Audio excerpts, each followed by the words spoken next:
Разноцветные шары, почетные гости и радостные лица сотрудников в торжественной обстановке в Яндере открывают новое почтовое отделение. Этот подарок жители сельского поселения получили на 25-летие республики от Федерального управления Почты России. Разделить радость открытия с местными жителями приехал и председатель правительства региона. От имени главы Республики Ингушетия Янузбека Мампеча Евкурова выразить искреннюю признательность и благодарность генеральному директору Почты России Дмитрию Евгеньевичу Страшнову за такой подарок сельским поселениям.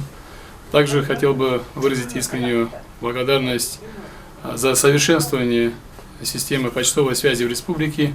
Строительство объекта в сельском поселении началось еще в прошлом году на месте старого здания, построенного еще в 70-х годах прошлого века. Неудивительно, что оно считалось самым ветхим среди учреждений подобного типа. У нас, который состоял, это очень лет за 50 было построено старое помещение было. Вот приехал Калиматов и сказал, что есть возможность, если вы дадите место, построить почтовое отделение. Мы с удовольствием выделили вот это место, и нам построили сегодня, как мы видим, красивое, хорошее почтовое отделение.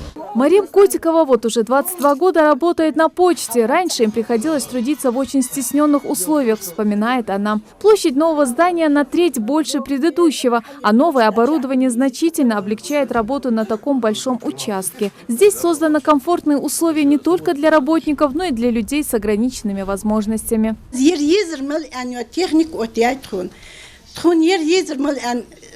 استولدر غاندر أسلوبي لامز دميتك قدر شمل در دولج دكتون أختي هنز بول حبيما نو هنز بول تبرم جوا لرتخولي إحدولج ده نتخج جوا حجد ده. Праздником открытия сегодняшний день ознаменовался и для жителей сельского поселения Инарки, где также открылось новое почтовое отделение. Сейчас для работников почты есть практически все, что можно пожелать. В кабинетах просторно, светло и тепло, чего работникам так не хватало в старом здании. А ведь почта обслуживает около 6 тысяч человек. Поздравил коллег со столь важным событием директор регионального филиала Почты России и рассказал, какая работа уже проведена. Из региона, Северо-Кавказского региона, единственный филиал Ингушетии, который сегодня успел за 23 года, до 22-3 года облагородить и удобство устроить своим работникам 20 недель, это очень много, я вам скажу. За последние 50 лет такого не было.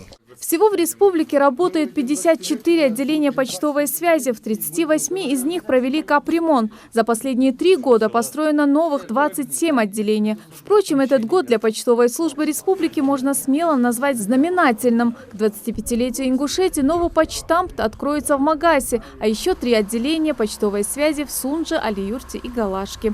Светлана Томова, Зульфия Мислаурова, Ахмед Парчиев. Новости 24.